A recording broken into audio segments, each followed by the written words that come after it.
Hello, kumusta po kayo? Welcome po to Happy Growers Channel. Ako po si Marco at sa video pong ito, ituturo ko po sa inyo kung paano magtanim ng basil sa garapon gamit ang Snap Hydroponics. Yan, ito po matagal ko na pong gustong i-share sa inyo yung po nga ang ginagamit na technique kung paano magpalaki ng basil sa garapon. Ito pong basil, madali lang naman po siyang palakihin. Saka madali lang po siyang alagaan. Ang problema, yung marami po sa atin, wala naman po malayang espasyo para pagtaniman ng mga ganitong klaseng halaman. Kaya para po sa inyo na gusto magtanim ng herb, kagaya po ng basil, pero walang masyadong espasyo, pwede po ninyo gamitin itong technique na ito. Pwede po nating palakihin yung basil sa ating garapon. Ano po? So ano po ba ito? Meron po tayo ditong garapon at meron po tayong balot. Nakabalot po siya dahil kailangan po natin protektahin yung nutrient solution sa loob. Tingnan po natin yan dito sa loob. Ano po? Ayan, ito po siya. Makapal na yung ugat.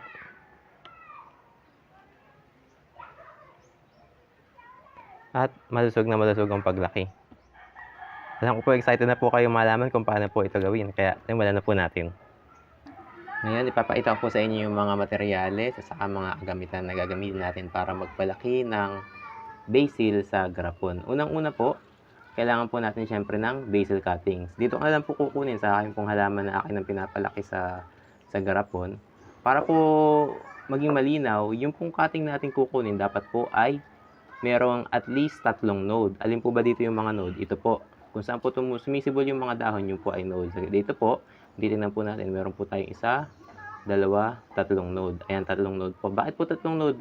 Dahil po yung pong kaunahang node, ayan po ay yung ating itutubog sa tubig para po yan yung pagmula ng ugat. At ito naman pong dalawa ay pasisibulin natin. Yan po yung nasa ibabaw ng ating takip ng garapon. Ano po, kung mapapansin po ninyo. Mamaya po ipapakita po natin kung paano po natin to puputulin mula dito sa halaman. Ipakita po natin muna yung iba nating mga materyales. Kasunod, kailangan po natin ng garapon. Ang lagi ko pong ginagamit, ito pong garapon ng Nutella kasi marami po sa amin ng ganito. Mahilig po kasi yung mga bata dito.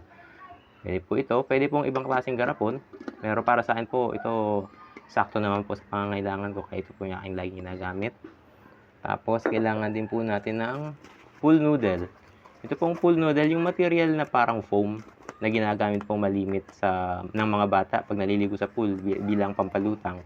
Ito pong pool noodle na to, nakuha ko lang po sa order ko online, isa pong packaging material. Dito po ako kumukuha ng mga ginagamit ko pag nagtatanim po ako ng basil. Ayan, at syempre po kailangan natin ng pambutas para po mabutas natin yung ating yung takip po ng ating garapon. Ito po ang ginagamit ko po, soldering iron, pero kahit iba pong mga material na, iba pong agamitan na pwede natin ipambutas dun sa ating takip ng garapon, ay pwede naman po. Ipapakita ko po sa inyo kung paano gumagana itong sistema na to. Ito po ay isang sistema na tinatawag na Kratky. Kratky system po itong tawag dito. So, hydroponic method po ito na gumagamit ng nutrient solution. Sa kaso pong ito, Snap Nutrients po yung gamit natin. Tapos, lalagyan kung saan hahawakan niya yung ating halaman para naka-immerse po yung kanyang ugat doon sa nutrient solution at meron po ditong air gap para pagkunan ng mga ugat ng hangin o oxygen. At lalaki na po siya. At syempre, dapat po itong sistema nito ay nasa lugar kung saan makakatanggap ng sapat na sikat ng araw yung ating halaman. Yung ating unang step ay yung pong pagkuha ng cutting. Palagi ko po sa lahat ng mga hakbang dito, sa lahat ng mga material sa proyektong ito, ito pong paghahanap ng basil cutting yung medyo mahirap gawin. Kasi ako po, maswerte po ako dahil meron po akong halaman ng basil dito sa aking bakuran. Sa mga ibang pagkakataon po, baka po hindi maging madali sa inyo yung paghahanap ng basil cuttings. Pag minsan po may makikita po kayo sa mga garden centers, lalo na po ngayon dahil usong-uso po ang pagtatanim, magtingin-tingin lang po kayo, baka po may makikita kayong mga ganito. So, paano po ba tayo kukuha ng cutting? Gaya po ng binanggit ko kanina, dalawang nodes yung ating pong kukunin. So, dito po, puputulin ko lamang po dito. Binababa ko po ng konti para po mas matiyak ko na maaabot ko po yung ibaba or yung nutrient solution nitong ating halaman. Tapos, tanggalin po natin yung pinakamababa. Bakit po ba yung nodes yung mahalaga dito? Yung po kasing nodes, marami po diyang hormones yung ating mga halaman at mas madali pong tutubo dyan yung mga ugat. Kaya pag magtatanim po kayo ng cutting, kung magpapaugat po kayo ng cutting sa lupa man or sa hydroponics, maganda po kung yung pong ilulubog natin sa tubig or yung ibabaw natin sa lupa ay merong node. Tapos, babawasan ko lang po ng konti itong dahon, itong ating halaman, dahil hindi naman po kakailanganin ng ating basil itong masyado, itong mga dahon na to. Dahil nga po magpapaugat po muna siya. So, mas makakatulong po kung babawasan natin yung surface area ng dahon na po. Yan, handa na po yung ating cutting para maitanim natin.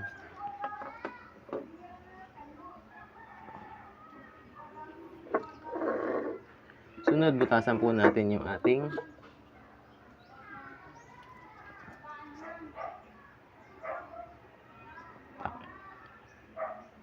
takip ng garapon. Ayan, sinimulan ko pong butasan, pero gaano po ba kalaki yung butas dapat dito? Ang recommendation ko po, dapat po yung butas na gagawin natin dito, sinlaki po ng lapis. Kapag po nailulusot na po natin yung lapis dito sa butas, ibig sabihin sapat na po yung laki niya.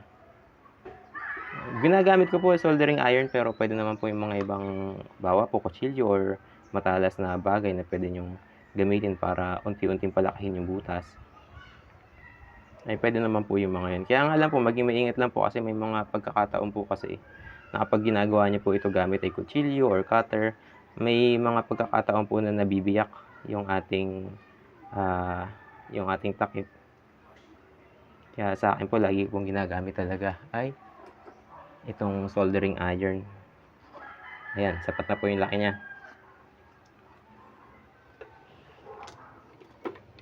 Ngayon, nakahanda na po yung ating garapon at ating cutting. Ihanda naman po natin yung ating pool noodle. So, maliit lamang po. Ano po ba yung magiging papel nitong ating pool noodle? Ito pong pool noodle, ito po yung ating ibabalot dito po sa ating cutting.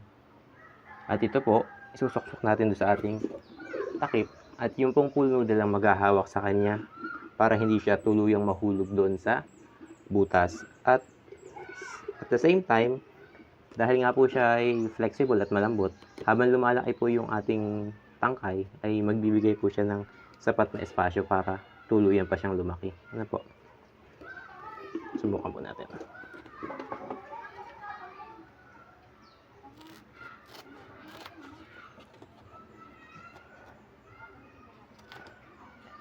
Ito, konting pagtansya lang naman po ito. Atin lang naman po ito kasi ibibilot sa ating cutting.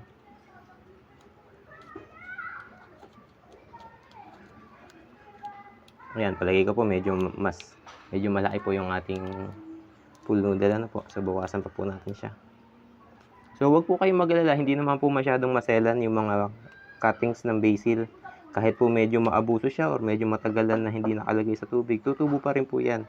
So, maniwala po kayo, hindi tuwing sumusubok po ako ng ganitong pagtatanim ay hindi pa po ako pumapalya sa pagpapaugat nitong mga basil cuttings kasi napakadali nga po talaga itong paugatin. Ayan, depende po doon sa inyong pool cutting. Maaari pong kagaya nito, medyo mahirap siyang isuksok dahil nga po yung aking pool noodle na ginagamit ay depende po sa pool noodle na ginagamit nyo. Maaari pong medyo mahirapan kayo magsuksok nito. Tapos kailangan pa ninyo palakihin ng konti yung butas. Maaari pong mangyari yun. Ayan. Either po bawasan natin yung pool noodle or palakihin po natin yung butas. Subukan po natin ulit.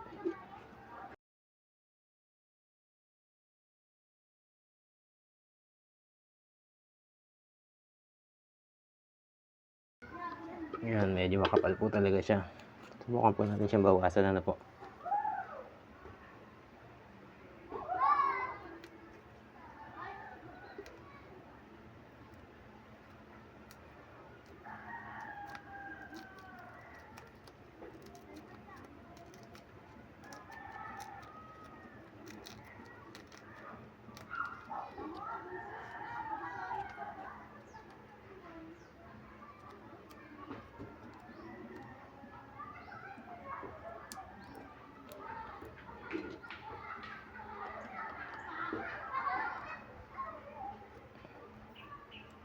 Ayan. Tapos po natin siyang bawasan. Nakalusot na rin po siya. Sunod, testingin po natin.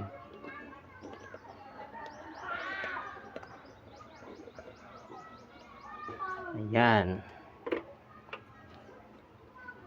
Kailangan na lang po natin gawin ay lagyan siya ng tubig kung saan maaabot po yung ating cutting.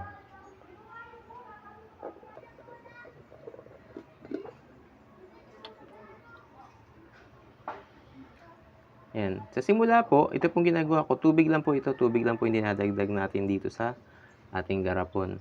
Bakit po tubig lang? Dahil po kapag po nilagyan agad natin ng nutrients, maaaring masyado pa pong matapang para do sa ating cutting yung snap nutrients dahil hindi pa nga po siya handa. Sa simula lang naman po kasi ang kailangan lang po nila ay makapagpatubo ng ugat dahil po baka po kapag nilagyan agad natin ng nutrients ay mabigla sila at lalo silang mahirapan sa pagpapatubo ng ugat. Kaya sa ngayon po, tubig lang po muna. Siguraduhin lang po natin na maaabot ng ating cutting yung tubig. Ano po. Tapos, ilalagay lang po natin siya sa lugar na medyo malilim. Kasi sa ngayon po, hindi naman po kailangan ng ating basil yung matinding sikat ng araw dahil ngayon po magpo-focus siya sa pagpapatubo ng mga ugat. Ito po, abutin po siguro mga ilang araw to, mga 3 hanggang 1 linggo bago tumubo yung mga ugat. Kapag tumubo na po yung mga ugat, hintayin po natin medyo lumago ito kapag po yung ugat natin ay mga 2 hanggang 3 pulgada na ang haba. Kapag sapat na po yung haba ng mga ugat, papalitan po natin ng snap nutrients yung laman ng garapon. Kaparehong halo rin po sa 10 litro ng tubig ay 25 ml ng snap A, hahaluin mabuti, 25 ml ng snap B, hahaluin mabuti, at yun po yung ilalagay natin sa loob ng garapon. Kailangan rin po nating protektahan yung nutrient solution mula sa matinding sikat ng araw. Sa akin po, ang paraan na ginagamit ko ay gumagamit lang po ako ng simpleng eco bag para po ibalot yung ating garapon.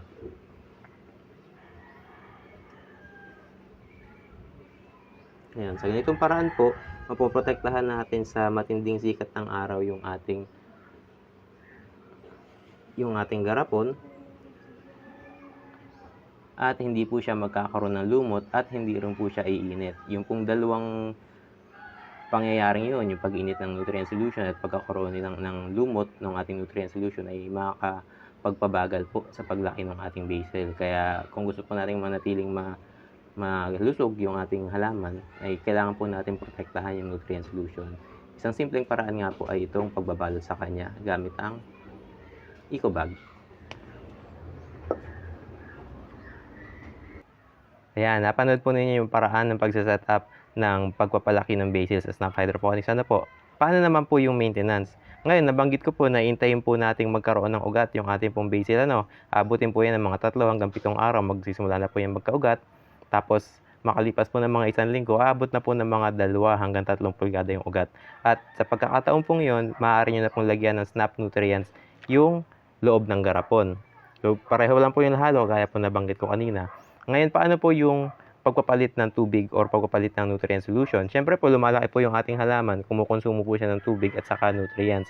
Pero, mas mabilis pong mauubos yung tubig sa halip po na nutrients. Ano po? Kaya kung magre-refill po kayo, tubig lang po muna. Tubig lang po muna yung ating ipapalit doon sa ating nutrients na nandito sa loob. So, kung habang lumalaki po yung halaman, kukonsumo po siya ng tubig at bababa po ito ng bababa. Huwag po nating hahayain tuluyang matuyo yung laman ng ating garapon dahil ikakamatay po yun ng ating halaman. Kung hindi man po ay ikakabagal po ng paglaki nila.